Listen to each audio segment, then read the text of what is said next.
بسم الله الرحمن الرحيم.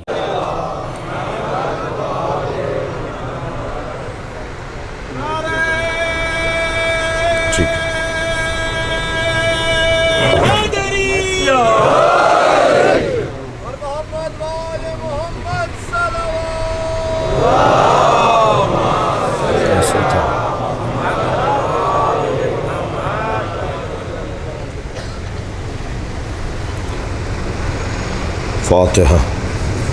بسم الله الرحمن الرحيم. الرحمن الرحيم مالك يوم الدين إياك نعبد وإياك نستعين اهدنا الصراط المستقيم صراط الذين أنعمت عليهم غير المغضوب عليهم ولا الضالين. صل على محمد وآل محمد. اللهم صل على محمد وآل محمد. امام زمانہ بآواز بلند تر صلوات.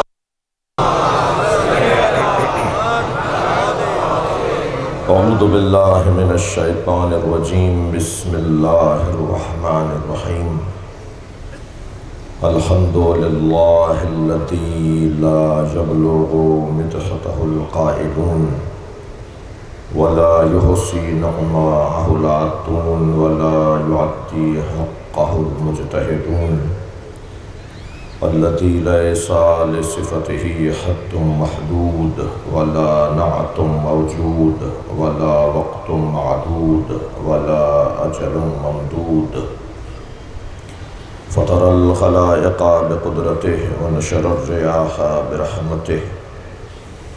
الصلاة والسلام على الرسول المسدد المصطفى الأمجد المحمود الأحمد سيدنا ومولانا ومولى الكونين جد الحسن والحسين معاني والقاسم محمد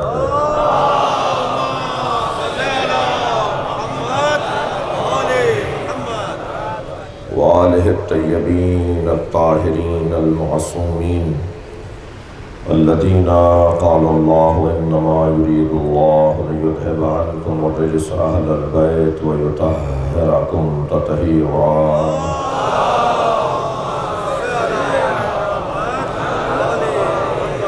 ولعنة الله على أعدائهم أجمعين من يوم عداوتهم إلى قيام يوم الدين. أما بعد، قال الحكيم في القرآن الكريم بسم الله الرحمن الرحيم. فلا وربك لا يؤمنون حتى يحكموك فيما شجر بينهم ثم لا يجدوا في أنفسهم حرجا مما قضيت ويسلموا تسليما.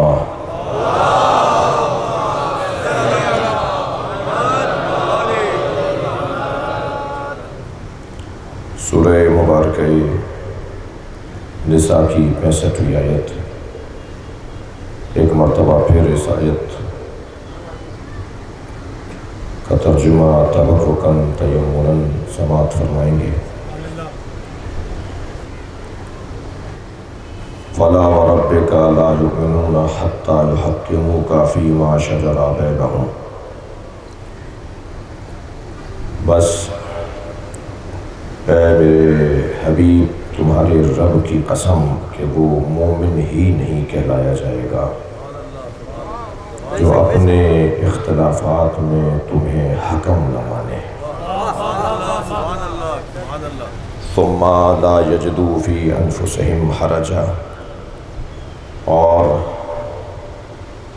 جب تم فیصلہ سنا دو تو تمہارے فیصلے پر معمولی سا بھی تردد، تذبذب اور شک نہ کرتا ہو. وَيُسَلِّمُوا تَسْلِيمًا. اور تمہارے کیے ہوئے فیصلے کو دل و جان سے تسلیم کرتا ہوں. جو ایسا نہیں کرے گا فَلَا وَرَبِّكَ لَا يُؤْمِنُونَ. تمہارے رب کی قسم، اللہ آپ کا بھی رب ہے، اللہ میرا بھی رب ہے، اللہ ہم سب کا رب ہے، اللہ آسمانوں کا رب ہے، اللہ زمین. کون سا اس کائنات رب اللہ نہیں ہے. ہر مخلوق کا رب اللہ ہے، ہر مخلوق اللہ ہے۔ حسن دیکھیے یہاں اللہ کے خطاب میں، جمال دیکھیے۔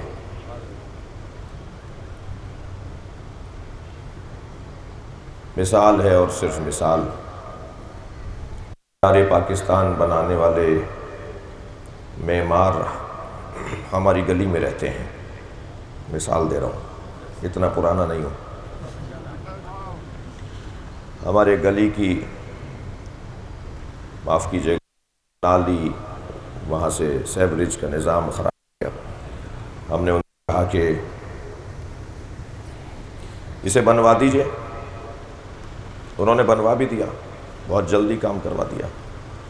ایک جگہ بیٹھے تھے تو کسی نے ان کے بارے میں ہم سے پوچھا کہ یہ کون ہے، تو اب میں کیا تعارف کرواؤں گا؟ کیا میں ان کا تعارف یہ کہہ کر کرواؤں گا کہ یہ وہ ہیں جنہوں نے ہماری گلی میں فلاں کام کروایا، یا میں یہ کہوں گا کہ یہ معمار مینار پاکستان ہے؟ جس کا کام اتنا بڑا اور مشہور ہو تو اسی سے اس کا تعارف ہوتا ہے نا۔ عزیزو، اللہ تو رب الابل بھی ہے، مگر اللہ کے لیے یہ نہیں کہا جائے گا کہ یہ اونٹ کا رب ہے، اللہ کے لیے کہا جائے گا رب محمد و علی، یہ محمد اور علی کا رب ہے۔ یہاں اللہ یہ کہہ کر قسم کھا رہا ہے، تمہارے رب کی قسم، صلوات پڑھیں محمد و علی۔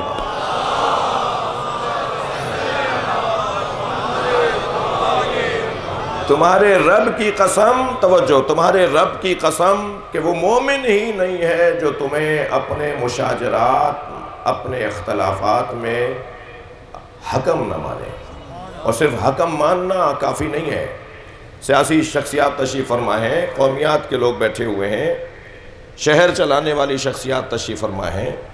بارہا ایسا ہوتا ہے کہ آپ کو بڑا مان لیا جاتا ہے، جی وہ کسی بھی وجہ سے بڑا مان لیا گیا، لیکن جب آپ فیصلہ سناتے ہیں تو آپ کے فیصلے کو مانا نہیں جاتا۔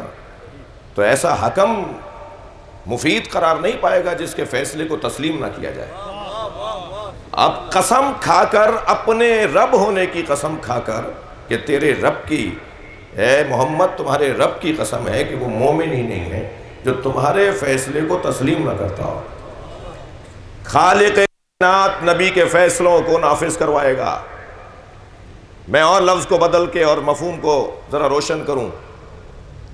ایک ہے قوہ قضائیہ، ایک ہے قوہ نافذہ۔ فیصلہ کرنے والی قوت اور ہے اور نافذ کرنے والی قوت اور ہے۔ اگر فیصلہ سنا دیا جائے اور نافذ العمل نہ ہو وہ فیصلہ، تو اس فیصلے کو ضائع شمار کیا جائے گا، فضول شمار کیا جائے گا۔ اب یہ اللہ کہہ رہا ہے کہ میرے حبیب وہ مومن نہیں ہے کہ جو تمہارے فیصلے کو تسلیم نہ کرے۔ ہماری مملکت کے اندر کیے گئے قضائی فیصلے، ریاستی، حفاظتی فورسز انہیں نافذ کرواتی ہیں۔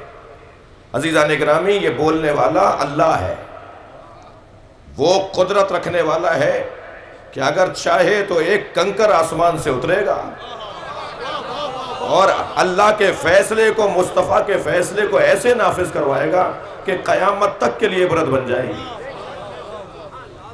فیصلہ ماننا پڑے گا، نہیں مانو گے تو اللہ اپنی قدرت کا اظہار کرے گا۔ اے اللہ کے رسول، یہ جو آپ نے اعلان کیا ہے یہ اپنی طرف سے کیا ہے، یہ جو فیصلہ سنایا ہے یہ اپنی طرف سے فیصلہ سنایا ہے یا اللہ کی طرف سے؟ سرکار نے فرمایا میں بات ہی نہیں کرتا مگر وحی قرآنی ہوتی ہے، وحی الہی ہوتی ہے، مجھے اللہ حکم دیتا ہے تب میں بات کرتا ہوں۔ اگر یہ اللہ ہی کا حکم ہے تو پھر اللہ سے کہیں کہ آسمان سے پتھر نازل ہو اور مجھے مار ڈالے۔ آپ نے دیکھا بغض علی کا بیمار عذاب ہی مانگتا ہے۔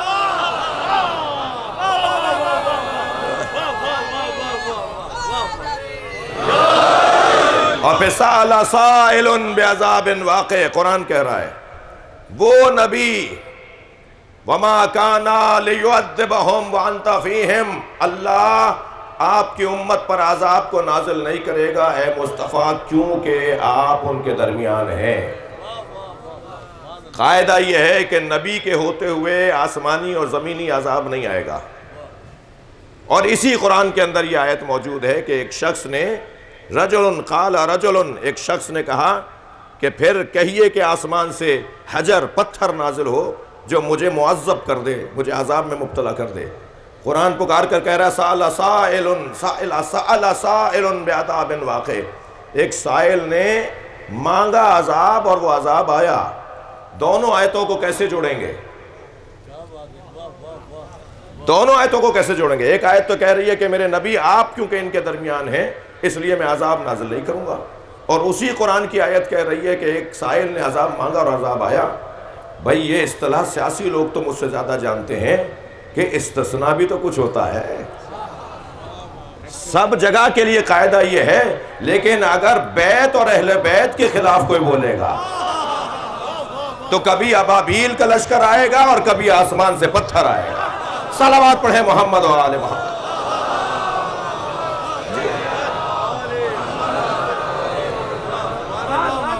توجہ کر لیا آپ نے؟ اہل دقت بیٹھے ہوئے ہیں، آپ کی توجہات بھرپور ہیں. عزیزان گرامی، بات بہت روشن ہے. اللہ نے اپنے حبیب کے عظمت کو بیان کرتے ہوئے، یعنی حاکمیت کی عظمت کو بیان کرتے ہوئے، ورنہ تو مطلق عظمت سرکار کی اتنی بیان ہوئی ہے کہ پورا قرآن عظمت مصطفیٰ ہے. حضرت عائشہ فرماتی ہیں کہ خلق محمد قرآن تھا. جی، مکمل قرآن نبی کا اخلاق. اگر دیکھنا ہے کہ سرکار کا اخلاق کیسا تھا تو قرآن کو پڑھتے رہو، نبی کا اخلاق سمجھ میں آ جائے. فضائل نبی مکرم کے باب میں پورا قرآن دلیل ہے، اور قرآن موجود ہے کہ نبی کے فضائل کیسے ہیں، کیا ہیں. اگر قرآن مکمل درک کرنا میرے لیے مشکل ہے تو پھر عظمت مصطفیٰ بھی مکمل درک کرنا میرے لیے مشکل ہے. ہم عظمت مصطفیٰ کو درک نہیں کر سکتے. ہمیں کیا پتا کہ نبی کیا ہے، ہمیں کیا پتا کہ نبی کیا ہے. آپ کی دقتیں، آپ کی توجہات. میرے مولا نبی فرماتے ہیں ما عرف اللہ الا انا وعلی. اللہ کو کوئی جان ہی نہیں سکتا سوائے میرے اور علی کے. تھوڑا توجہ بڑھائیں گے اپنی. اللہ کو ما عرف اللہ، سرکار کی حدیث سنا رہا ہوں آپ کو، اللہ کو کوئی نہیں جان سکتا الا انا و علی، میرے اور علی کے علاوہ. ما عرفنی الا اللہ و علی، اور مجھ محمد کو کوئی نہیں پہچان سکتا. جانتا ہے تو اللہ جانتا ہے یا علی جانتا ہے. اس کے بعد والا فقرہ میرے مولا نبی کا فرماتے ہیں ما عرف علیا، اور علی کو کوئی نہیں پہچان سکتا الا اللہ و انا، سوائے اللہ کے جو علی کا خالق ہے، اور مجھ مصطفیٰ کے علاوہ کوئی علی کی حق معرفت کو ادا نہیں کر سکتا. میں اپنے محترم مجمع میں بیٹھے ہوئے بعض مزاجوں سے بھی آشنا ہوں، تو ممکن ہے کہ کوئی یہ کہے کہ جب اللہ کو سوائے نبی کے اور علی کے کوئی پہچان نہیں سکتا تو یہ نمازیں ہم سے کیوں پڑھوائی جا رہی ہیں، یہ ہم سے کلمہ کیوں پڑھوایا گیا ہے، یہ ہمیں مسلمان ہونے کی تاکید کیوں کی جا رہی ہے. اور اگر نبی مکرم کو اللہ اور علی کے علاوہ کوئی جانتا ہی نہیں ہے تو پھر نبی مکرم کی سیرت پہ عمل کی دعوت کیا ہے. اگر مولائے کائنات کو اللہ اور علی کے علاوہ کوئی جانتا ہی نہیں ہے تو پھر یہ فضائل کیا پڑھ رہے ہو، یہ مجلس کیوں کر رہے ہو. صلوات پڑھیں ذرا نبی اور آل نبی پر.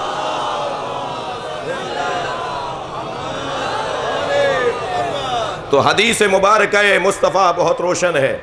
اس حدیث میں کہاں بیان ہوا ہے کہ تم معرفت حاصل کرنے کی کوشش نہ کرو؟ اس حدیث میں کہاں کہا ہے کہ اللہ، جب کہا کہ اللہ کو کوئی نہیں جان سکتا سوائے میرے اور علی کے، تو کب کہہ رہے ہیں کہ اللہ کو پہچاننے کی کوشش نہ کرو؟ بلکہ کہہ رہے ہیں کہ اگر اللہ کو پہچاننا ہے تو میرے قول کو دیکھو اور علی کے فرمان کو دیکھو. تمہیں اللہ سمجھ میں آئے گا تو مجھ مصطفیٰ کے ذریعے یا علی کے قول کے ذریعے سے. جی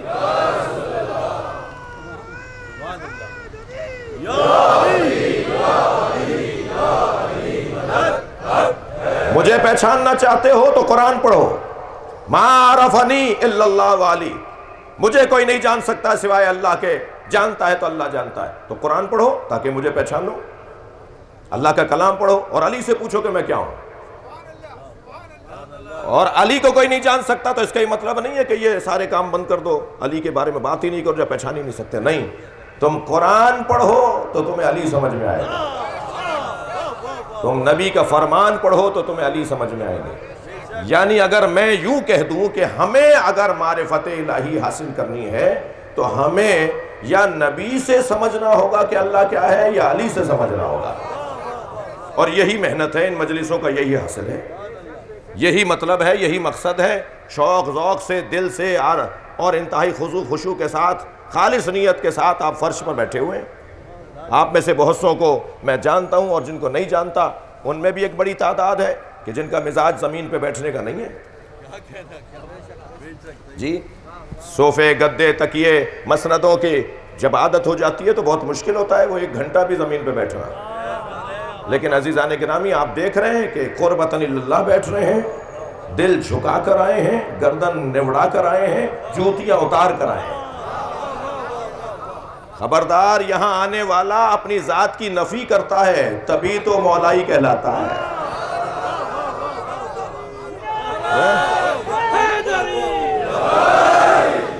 جی، کیا کہنا؟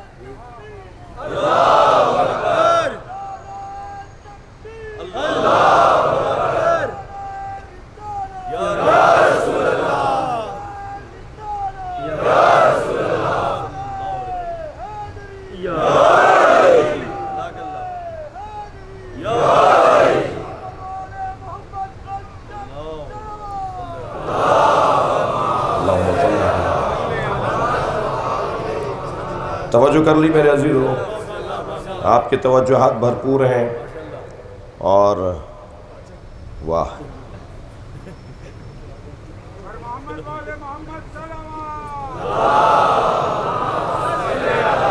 ویسے میں ایک عرصے سے سوچتا تھا کہ بہترین مولائی شخصیت ہیں سنی مگر مولائی ہیں، جناب ڈاکٹر عامر لیاقت حسین، مگر یہ نشتر پار کی مجھے 11واں سال ہے پڑھتے ہوئے، یا تو انہیں یاد نہیں تھا کہ نشتر پارک میں مجلسیں ہوتی ہیں، یا یہ کہ آج محبت فرمائی ہے اور میں ان کے لیے جناب فاروق ستار صاحب تشریف فرمائے ہیں، جناب وقار مہدی صاحب تشریف فرمائے ہیں، ان کے ساتھ ان کے رفقا تشریف فرمائے، پی ٹی آئی کے دوست تشریف فرمائے ہیں، شخصیات ہیں۔ میں آپ سب کے لیے خاص طور پر اپنے مہمانان گرامی کے لیے، امام حسین کی مجلس میں ہم کسی کا شکریہ تو ادا کرتے نہیں ہیں، اس لیے کہ ذکر کا شکریہ ہونا ہے، اس فرش کا شکریہ ہونا ہے کہ اس نے ہمیں حسین سے جوڑ دیا ہے۔ ہم سے یہ ذکر نہیں ہے، ہم اس ذکر سے ہیں۔ ہماری عزت میں اضافہ ہو جاتا ہے جب ہم حسین کا نام لیتے ہیں۔ توجہ چاہوں گا، اپنے بیان کو مسلسل کروں گا ان شخصیات کی، اور آپ سب کی سلامتی کے لیے صلوات ہدیہ کریں گا۔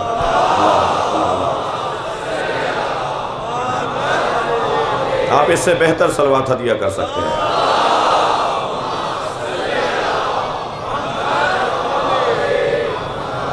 ارفعوا اصواتکم عند صلاۃ علیہ، جب صلوات پڑھا کرو تو اونچی آواز میں پڑھا کرو، اس لیے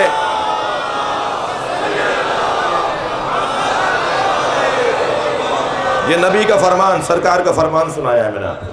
سرکار فرماتے ہیں جب مجھ پر صلوات پڑھا کرو تو بلند آواز سے پڑھا کرو، بلند آواز سے صلوات پڑھنے سے منافقت فرار کر جاتی ہے۔ صلوات پڑھے محمد و آل محمد۔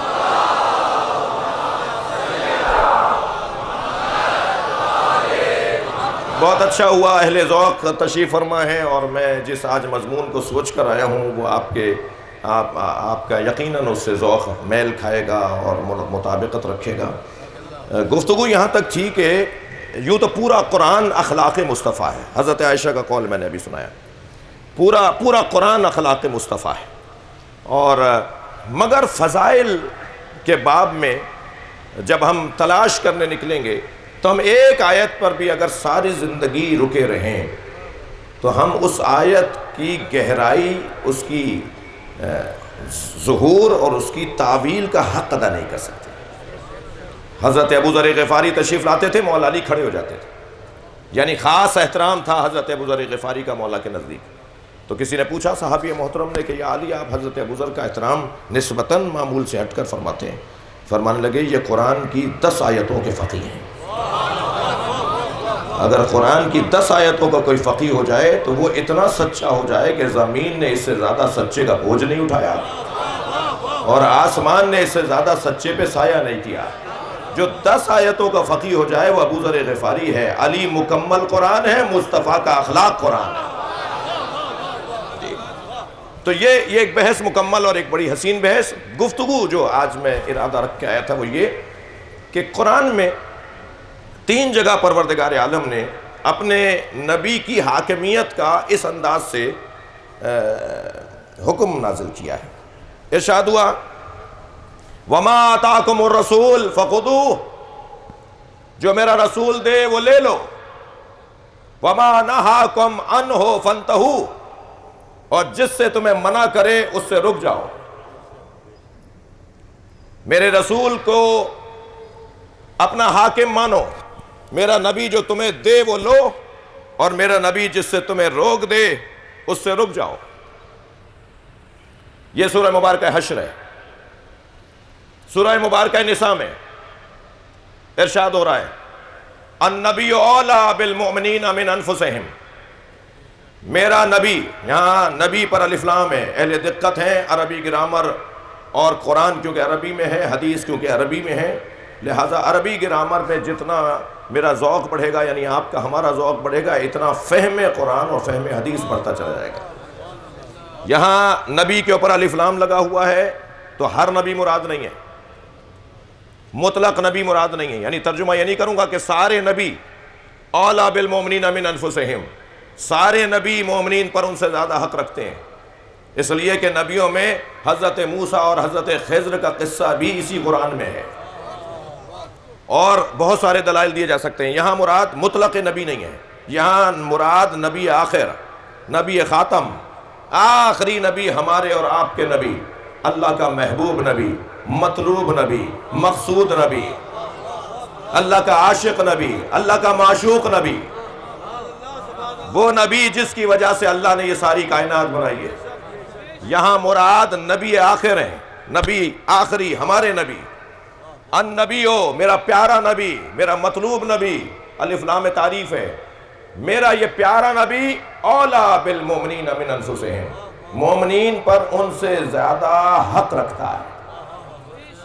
یعنی اگر نبی فرما دے نا کہ اپنے گلے پہ چھری چلا لو، ہاں یہ والی مثال تھوڑی سنگین ہے، تو ہمیں چوں چرا نہیں کہنا۔ میں اپنے نبی کی بات کر رہا ہوں، حضرت ابراہیم نے کہا تھا اسماعیل سے کہ چھری چلا دوں، جی، تو ہمیں کوئی حق نہیں ہے۔ نبی سرکار قبر اطہر سے باہر آ کر اگر کہیں نا کہ اپنی 4 کروڑ کی گاڑی کی چابی فلاں فقیر کو دے دو، تو میں ایک لمحہ نہ لگاؤں دینے میں، تب تو میں نبی کو مولا مان رہا ہوں۔ اور اگر نبی کے کہنے پر میں ان من کروں، صلوات پڑھیں ذرا محمد والے،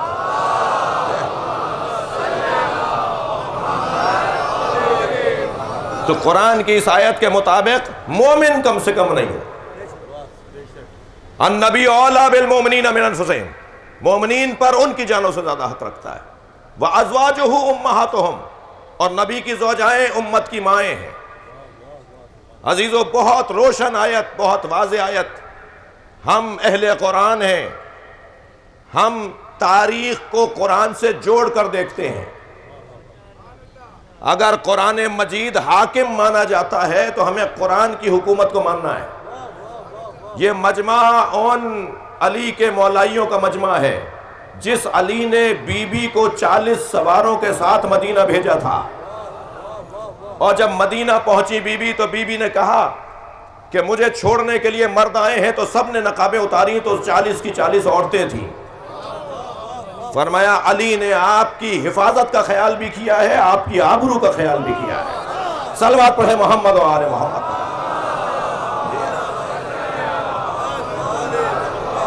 اور واحد جنگ ہے جنگ جمل، جس میں مولا نے جنگ جیتتے ہوئے دیکھ کر خطاب فرمایا کہ اب جنگ ہم جیتنے والے ہیں، اور خبردار کوئی مال غنیمت کو ہاتھ نہیں لگائے گا۔ اور جب جنگ جیت گئے اور مال ایسے ہی چھوڑ دیا گیا، تو ایک صحابی محترم نے آ کر، جو نبی کے صحابی محترم بھی ہیں، آ کر کہا یا علی، آپ نے سیرت مصطفیٰ سے روگردانی کی ہے۔ نبی جنگ کے جیتنے پر مال غنیمت کی تقسیم کرتے تھے، ہم جنگ جیت گئے ہیں، آپ مال غنیمت لینے نہیں دے رہے۔ علی کا تاریخ ساز جملہ میں کہہ دوں کہ ملت اسلامیہ کے لیے رہنما جملہ، ملت تشیع کے لیے رہنما جملہ۔ مولا فرمانے لگے تم میں سے کس میں جرت ہے جو ناموس رسول کو مال غنیمت میں لے کر جائے؟ خبردار، صلوات پڑھیں محمد و آل محمد۔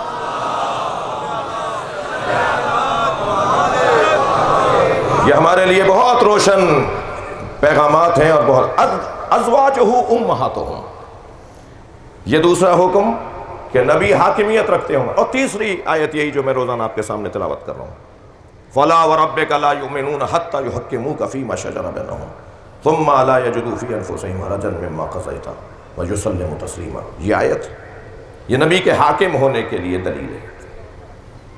عزیزان گرامی،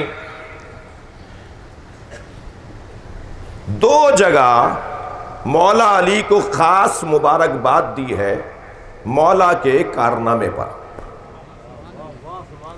ایک جانب اصحاب نے مبارکباد دی ہے، اور اصحاب کی سربراہی فرما رہے تھے حضرت عمر جب مولا کو مبارکباد پیش کی گئی، اور ایک جگہ مبارکباد دی ہے حضرت جبریل امین ہے۔ اور یہ خاص مبارکبادیں اس لیے ہیں کہ یہ وہ مرحلہ عظمت علی ہے کہ جس میں کوئی علی کے ساتھ شریک نہیں ہے۔ آپ کی توجہات ہیں تو میں آگے بڑھوں گا۔ دو مراحل، عنوان عامر بھائی ہماری اس عشرے کا افضلیت امیر المومنین، مولا علی کی افضلیت کے اوپر غور کر رہے ہیں، اور بات ہو چکی ہے بہت ساری پچھلے دنوں بھی، اور آئندہ بھی میرے پاس اب وقت 2 دن کا رہ گیا ہے، اور ظاہر حق تو یہ ہے کہ حق ادا نہ ہوا۔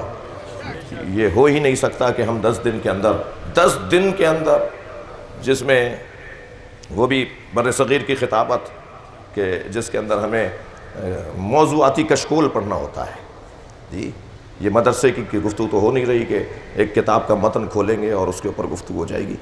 تو یہ تو حق ہے کہ اگر میں 25 سال بھی 20 سال 25 سال بھی اگر اسی مضمون پر ہم بات کرتے رہیں تو اپنی کم علمی کے اعتراف اور اقرار کے ساتھ ہم 20-25 سال تک مولا کائنات کی عظمت کے پہلوؤں پر غور کرتے بھی رہیں تو ہماری مثال ایسی ہے جیسے سمندر کے کنارے کھڑے ہو کر سمندر کی تعریفیں کر رہے ہیں۔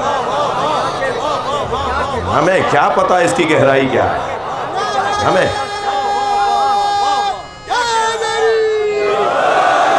ہمیں کیا پتہ اس کی وسعتیں کیا ہے۔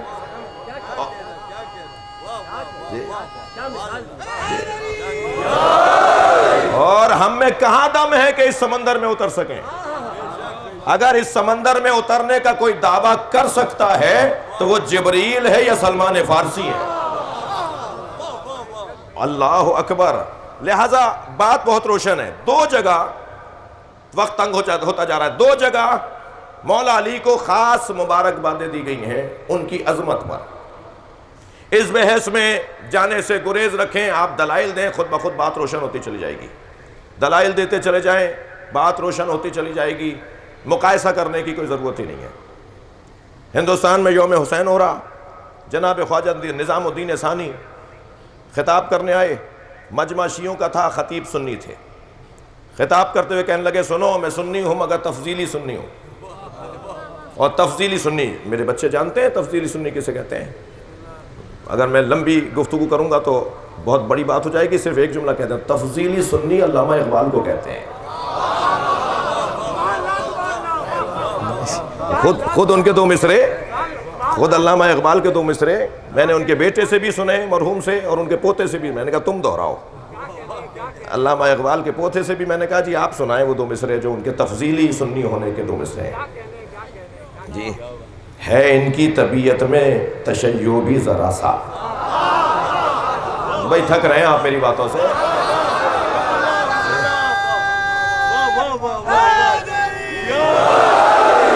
ان کی طبیعت میں تشیع بھی ذرا سا، تفضیل علی ہم نے سنی ان کی زبانی. تو تفضیلی سنی جی. تو علامہ اقبال ایک مثال ہے. اور یہ جو مزاروں والے لوگ ہیں، یہ اجمیر شریف والے، یہ دہلی کے والے، دہلی کے خواجہ غریب نواز کے والے، یہ جتنے بھی مزاروں والے اور صوفیاء کرام کے سلسلے ہیں، وہ تقریباً، آپ کا موضوع تو یہ بڑا پسندیدہ مضمون ہے، یہ تقریباً سب تفضیلی سنی ہیں مگر تفضیلی ہیں. مولا کائنات کی افضلیت کے قائل ہیں جی، اور مولائی ہیں، جس کو آج یہ فاروق بھائی کے اصطلاح میں یہ جملہ ٹھیک ہے، اس کو بھی کہا جا سکتا ہے کہ مولائی لوگ ہیں. تو خطاب کرنے آئے اور فرمان لگے میں سنی ہوں مگر تفضیلی سنی ہوں. اور تفضیلی سنی اسے کہتے ہیں جو بعد از نبی علی کی فضیلت کا قائل ہو. لوگوں کو سمجھانے کے لیے کہنے لگے ترتیب دو طرح کی ہوتی ہے، ایک ترتیب خلافت ہے اور ایک ترتیب فضیلت ہے. علی ترتیب خلافت میں چوتھے ہیں اور ترتیب فضیلت میں پہلے ہیں. بات بڑی عمدہ ہے. مجمع میں ایک صاحب کھڑے ہو گئے، کہنے لگے کہ خواجہ صاحب بات سمجھ میں نہیں آ رہی، جو ترتیب فضیلت میں پہلا ہو اسے ترتیب خلافت میں پہلا ہونا چاہیے. تو الجھ کے کہنے لگے 1,23,999 پیغمبروں کے بعد آنے والا پہلا سمجھ میں آتا ہے؟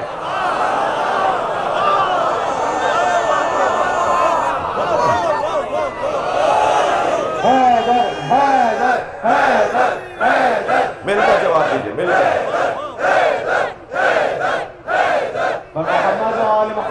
صلوات.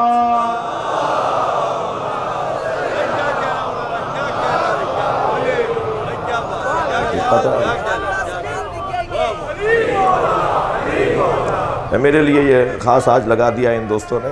یہ اگر تنگ کر رہا ہے تو اسے بند کروا دیجیے، اگر تنگ کر رہا ہے تو اسے بند کر دیجیے.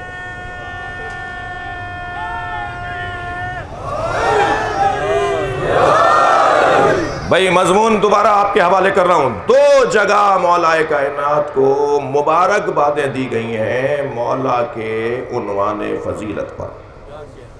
ایک شب ہجرت جب بستر مصطفیٰ پہ سوئے،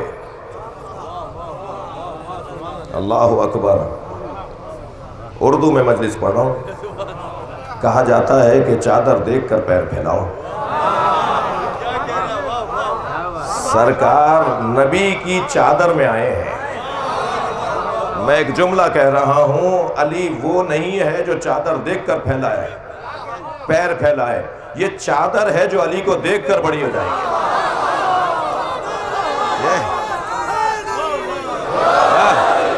عجیب بات نہیں ہے؟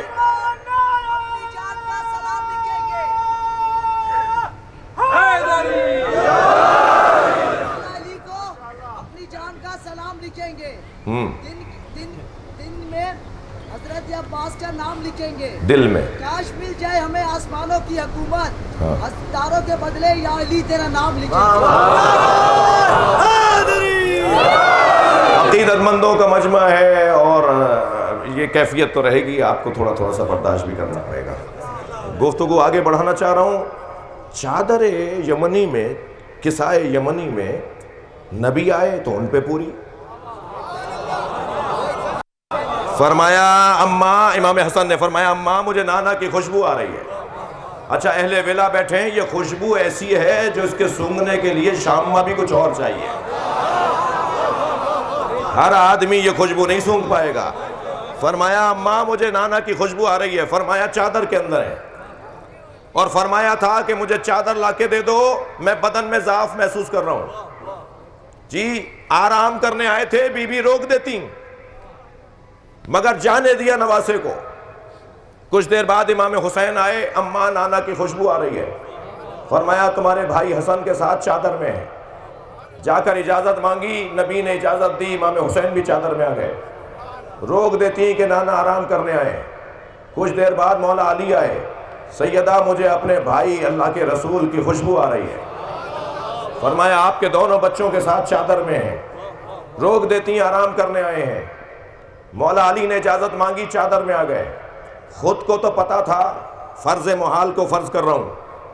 خود کو تو پتا تھا سیدہ کو کہ مانگی چادر اس لیے کہ انی اجد فی بدن ضعفا، میں اپنے بدن میں ضعف محسوس کر رہا ہوں. اور پھر سیدہ نے کہا بابا میں بھی چادر میں آ جاؤں؟ یہ چادر نبی لیں تو ان پہ پوری،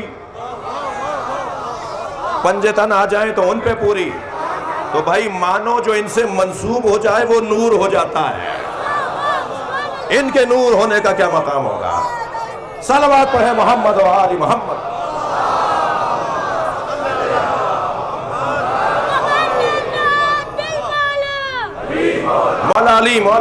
مولا علی نبی کے بستر پہ سوئے اور چادر لے لی مولا علی نے مولا نبی کی، بتائیے تھک تو نہیں رہے؟ اور قصہ کچھ یوں ہے، میں بچوں اور جوانوں کے لیے جلدی سے چند جملوں میں دہرا دیتا ہوں۔ ہجرت کا موقع تھا، سرکار ہجرت فرما رہے تھے، کچھ اصحاب جا چکے تھے، کچھ اصحاب نبی کے ساتھ روانہ ہونے تھے، اور مولا علی کو چھوڑا تھا مکے والوں کی امانتیں دے کر اور گھر کی بیویوں کو کہ ان فواتم کو اپنے ساتھ لے کر آؤ۔ 7 سے زیادہ فاطمہ نامی بیویاں تھیں، لہٰذا کہا جاتا ہے کہ فواتم کا قافلہ لے کر آئے تھے، فاطماؤں کا قافلہ لے کر آئے تھے، اور امانتیں کہ ان کو امانتیں واپس کر کے آؤ جن کی امانتیں ہمارے پاس ہیں جی۔ اور فرمایا یا علی میرے بستر پہ سو جاؤ گے؟ مولا نے یہ نہیں پوچھا کہ میں بچوں گا یا نہیں جی، نبی سے فرمایا میرے سونے سے آپ کی جان بچ جائے گی۔ فدائی کیسا ہو، نبی کے فدائی کو کیسا ہونا چاہیے؟ یہ نہیں فرما رہے کہ میں بچوں گا یا نہیں، فرمایا میرے سونے سے آپ کی جان بچ جائے گی۔ سرکار نے بے ساختہ فرمایا ہاں میری جان تمہارے سونے سے بچ جائے گی جی۔ اگر یہ بھی نہیں فرمایا کہ تمہارے سونے سے تم نہیں بچو گے، فرمایا میری جان بچ جائے گی، تو علی تو جانتے ہیں نا کہ نبی کی حیات ہی میری حیات ہے، نبی زندہ ہیں تو میں زندہ ہوں۔ فرمایا تمہارے سونے سے میری جان بچ جائے گی۔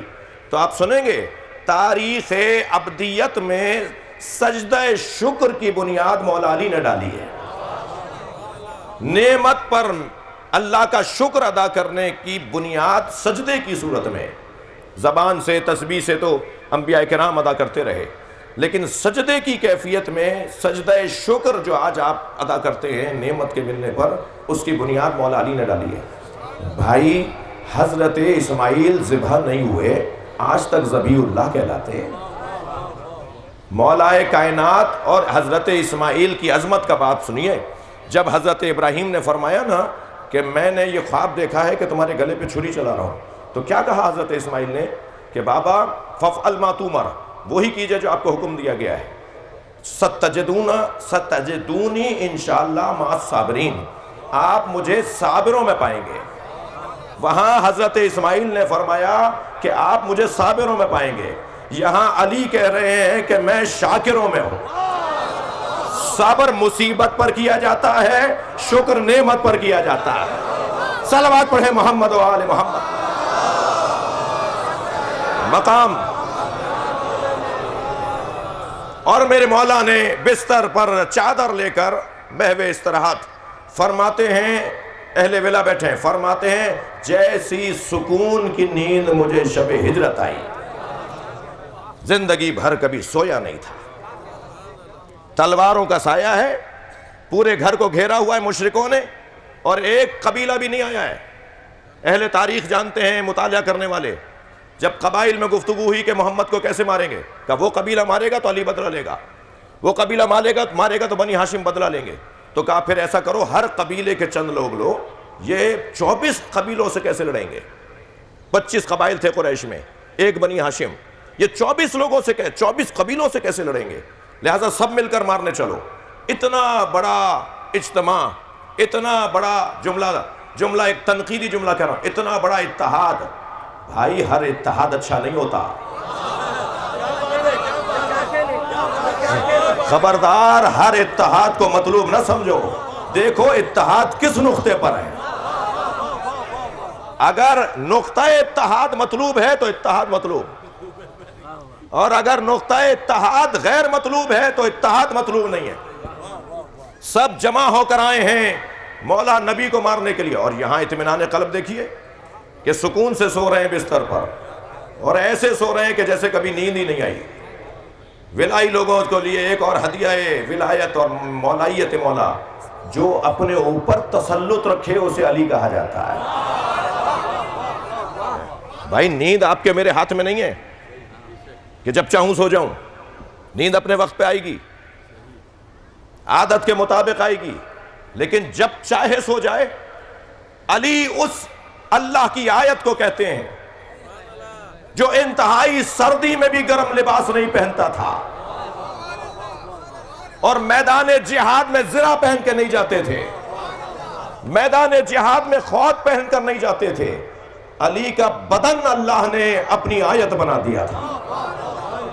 تم اس بدن پہ غور کرتے رہو تو تمہیں سمجھ میں آئے گا کہ خالق کیسا ہے، اس علی کا خالق کیسا ہے۔ سو گئے بستر پر اطمینان کے ساتھ، اور ادھر علی سو رہے ہیں، ادھر اللہ نے فرشتوں کو جمع کیا، فرشتوں کے دونوں سرداروں کو جمع کیا، حضرت جبریل امین اور حضرت میکائیل، دونوں سرکار کی خدمت میں ہیں، اللہ کی بارگاہ میں ہیں، اور دونوں کو جمع کر کے پروردگار عالم نے دونوں سے خطاب کیا۔ فَأَوْحَى اللَّهُ إِلَى جِبْرَائِيلَ وَمِيكَائِيلَ إِنِّي أَخَيْتُ بَيْنَكُمَا، اے جبرائیل، اے میکائیل، میں تم دونوں کو بھائی بنا رہا ہوں۔ ادھر مولا سوئے ہوئے ہیں، ادھر مولا بستر رسول پہ سوئے ہوئے ہیں۔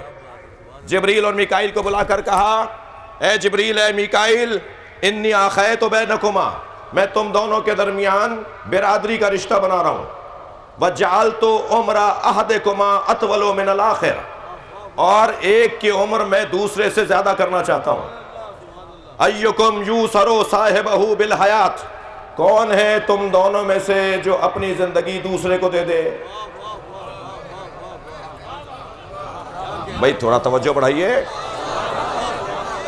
تھوڑی توجہ بڑھائیے، کیا ہو رہا ہے؟ دونوں کو کہا کہ میں تم دونوں کو بھائی بنا رہا ہوں، اور بھائی بنا کر کہا کہ ایک کی عمر لمبی رکھنا چاہتا ہوں، ایک کی عمر کم کرنا چاہتا ہوں۔ تم میں سے کون ہے جو اپنی عمر کسی اور کو دے دے؟ اب ذرا روایت سنیے۔ فَأَخْتَارَ كُلُّ مِنْهُمَا الْحَيَاةَ، دونوں نے کہا ہم تو زندہ رہنا چاہتے ہیں۔ دونوں نے کہا ہم تو زندہ رہنا چاہتے ہیں، کوئی تیار نہیں ہوا کہ دوسرے پہ قربان ہو۔ جب دونوں نے کہا اختارا کل منہما الحیات، دونوں زندہ رہنا چاہتے ہیں، تو فوراً آواز آئی، افلا کنتما مثل علی بن ابی طالب، تم تو علی کے برابر بھی نہیں ہو۔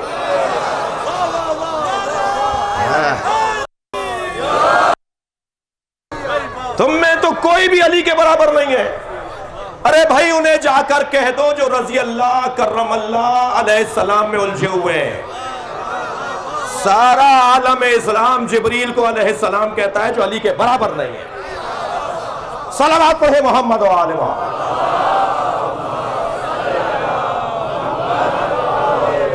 جبریل، اب پوری سنیں گے تو آپ کو لطف آئے گا۔ اچھا یہ بات بھی میں بڑے اطمینان کے ساتھ بارہا کہتا ہوں یا تکرار کر رہا ہوں، علی کے فضائل یا اہل بیت کی عظمت کا بیان کہیں بھی خاص طور پر یہاں سے نہیں ہوگا مگر یہ کہ اس کے لیے کوئی برادران اہل سنت کی کتاب کا حوالہ نہ رکھتا ہے، اس لیے کہ یہ مجمع شیعوں کا نہیں ہے، یہ مجمع سنی شیعہ، کل تو اسماعیلی برادران پورے کراچی کے جو ان کے مرکزی شخصیات وہ سب آئے ہوئے تھے جی، ہندو، اسی مجلس میں چند ہندو جو مجھ سے مل بھی چکے ہیں وہ مجلس کرنے آ رہے ہیں۔ یہ کس نے کہہ دیا کہ ہماری ہے کربلا؟ تھک رہے ہیں آپ میری باتوں سے؟ یہ کس نے کہہ دیا کہ ہماری ہے کربلا؟ حق بات تم کہو تو تمہاری ہے کربلا۔ لبیک یا حسین،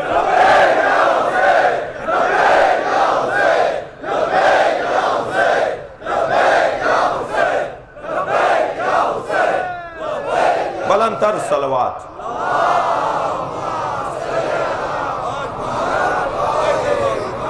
بھائی میرے پاس وقت ختم ہو گیا، اور کم سے کم یہ روایت وقار بھائی مکمل کر دیتا ہوں، اور تاکہ بات روشن ہو جائے۔ آواز آئی، افلا کنتما مثل علی ابن ابی طالب، تم میں سے کوئی بھی نہیں علی کی طرح۔ اخیت بینا و بینہ و بین محمد، میں نے محمد اور علی کو بھائی بھائی بنایا تھا۔ بھائی روایت سنیں، سنی بھی آپ کی بات ہے، میرے لب و لہجے میں سنیں۔ جب نبی مکرم نے امت میں صحابہ کرام کو ایک کا بھائی دوسرے کو بنایا اور مزاجوں کے مطابق بنایا. تاریخ ہے نا, مزاجوں کے مطابق ایک دوسرے کا بھائی بنایا. جب سب کو سب کا بھائی بنا دیا تو خود نبی رہ گئے تھے اور علی رہ گئے تھے.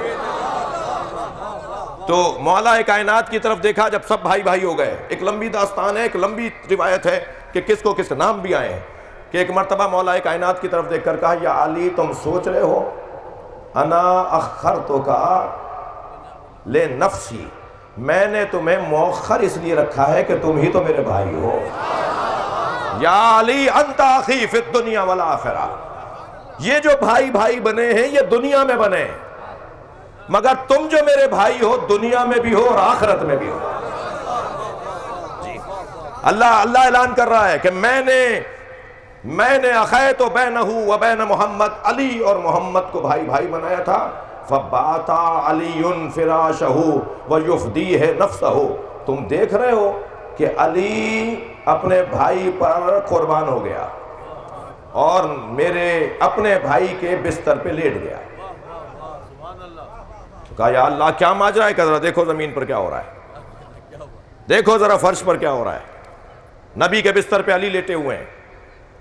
جو فرشتوں نے کہا تھا نا جی تو اسے بنا رہا ہے جو فساد پھیلائے گا اور خون بہائے گا, تو اللہ نے کہا تھا نا انی عالم ما لا تعلمون, جو میں جانتا ہوں وہ تم نہیں جانتے. وہ اللہ کیا جانتا تھا جو وہ نہیں جانتے تھے, وہ اللہ یہ جانتا تھا کہ میں نے ان کے لیے یہ دنیا بنائی ہے. جی میں نے ان کے لیے دنیا بنائی ہے, میں نے فسادیوں کے لیے دنیا نہیں بنائی ہے, میں نے علی اور محمد جیسوں کے لیے دنیا بنائی ہے. کہ دیکھو زمین پر کیا ہو رہا ہے. جبریل نے دیکھا تو منظر بڑا عجیب کہ مولا لیٹے ہوئے ہیں نبی کے بستر پر اور آرام سے اطمینان سے سو رہے ہیں.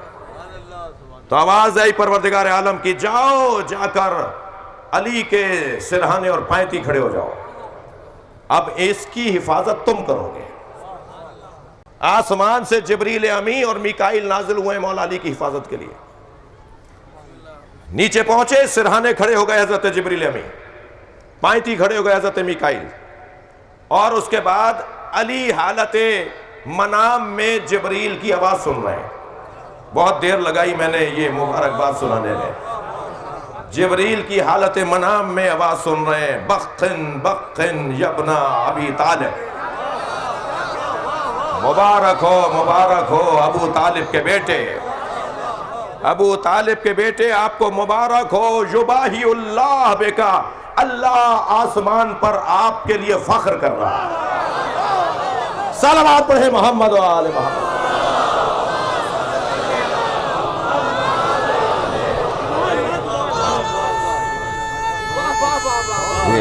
سبحان اللہ. اللہ آسمان پر ہے علی آپ کے لیے فخر کرتا ہوا نظر آ رہا ہے. توجہ چاہوں گا. فَأَنزَلَ اللَّهُ, اور پھر اللہ نے یہ آیت نازل کی, وَمِنَ النَّاسِ مَن يَشْرِي نَفْسَهُ ابْتِغَاءَ مَرْضَاتِ اللَّهِ وَاللَّهُ رَءُوفٌ بِالْعِبَادِ, لوگوں میں سے کچھ ہیں جو اپنے آپ کو بیچ ڈالتے ہیں اللہ کی مرضیوں کے بدلے. اور اس آیہ کریمہ کا شان نزول ہجرت کا موقع. وقت میرے لیے محدود ہو گیا, محدود تھا اور ختم ہو گیا. ایک مرحلہ تبریک گوئی, تہنیت گوئی یہ ہے کہ جب مولا علی بستر مصطفیٰ پہ سوئے ہیں, وہ میں نے ایک جملہ آپ سے کہا, اسی پر فضائل کا باب روکوں گا, کہ مولا علی نے سجدہ شکر کیا اور اب قیامت تک نبی مکرم نے شریعت کا حصہ بنا دیا کہ جسے کوئی نعمت ملے وہ سجدہ شکر کرے. سجدہ شکر کیا کیوں تھا مولا نے؟ اور یہ مبارکباد دینے والے یہ کیوں نہیں کہہ رہے بخن بخن لکا علی اخی رسول اللہ؟ کہہ سکتے تھے, مگر کہہ رہے ہیں اے ابو طالب کے بیٹے. بھائی عامر بھائی کا پسندیدہ مضمون ہے یہ, ابو طالب کے بیٹے تمہیں مبارک ہو. یہ ابو طالب کے بیٹے کہہ کر مبارکباد کیوں دی ہے؟ ابو طالب ہی نے تو بستر بدل بدل کر